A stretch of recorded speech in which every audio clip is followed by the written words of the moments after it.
Karen O of the Ehhhhhhhhhh and Danger Mouse, the legendary producer Danger Mouse, have come together to create a brand new album. Lux Prima is the name of the brand new album from these guys. Individually, I think they're both very talented artists.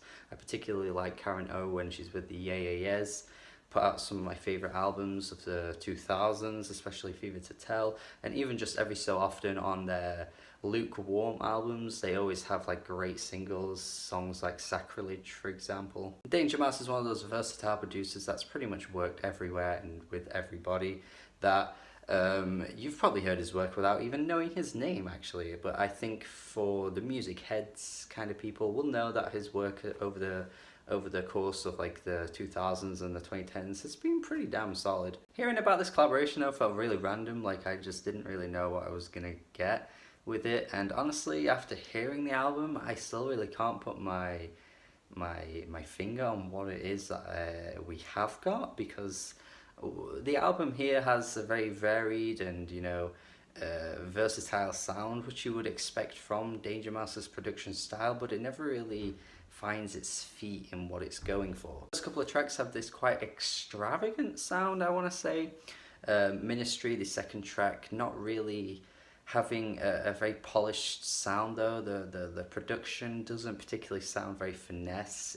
It could do with some kind of like elegance to it, which I think would have given it a really lovely whimsical sound, but it just kind of feels a bit clunky. Karen's vocals work really well with this style of production, I've got to say, but it just isn't the kind of production that works too well. It just needed cleaning up a little bit. Tracks like Woman and Leopard's Tongue though don't really have that style of production at all. In fact, it's more leaning towards Karen's rock roots. Quite the garage punk that the Ehhhhhhhhhs were once famous for, but it has like these kind of driving kick drums that give it quite a rock feel. Even if on the track Woman it does kind of get a bit old, like it never really changes up throughout the song. It's pretty much the same instrumental all the way through.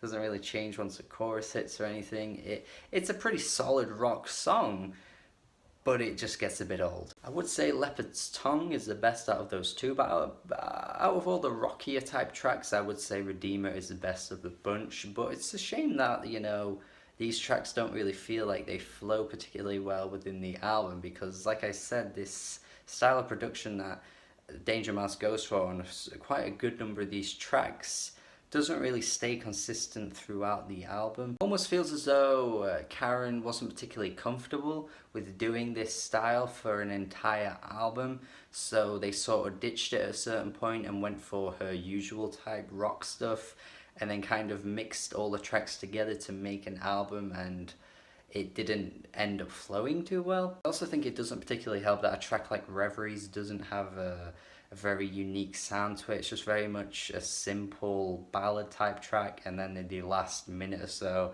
it hits a crescendo, and the crescendo just like flops, to be honest. Generally the album just feels tepid and flaccid, to be honest. They never go the extra mile with the ideas that they shoot for. It just kind of stays in this mid-range, and it could have gone further, they could have done more with it, but they never really seem to. There just seems to be this awkwardness across the album, to be honest. Both artists don't ever fully feel like they're comfortable in the styles and the sounds, and not entirely sure how to approach them, so it just leaves the album feeling kind of Definitely some cool ideas across the album, but I've got to say it certainly feels like a huge shame to me that even the rockier tracks don't sound even all that impressive, and that's Karen O's roots. That's what she was the best at, honestly, back in the day. So yeah, some cool mixtures of sounds and styles and genres, but not really all that exciting. Gonna go 5.5 out of 10. Let me know your thoughts on this album if you have heard it. Thank you for watching my review. If you disagree, then let me know as well.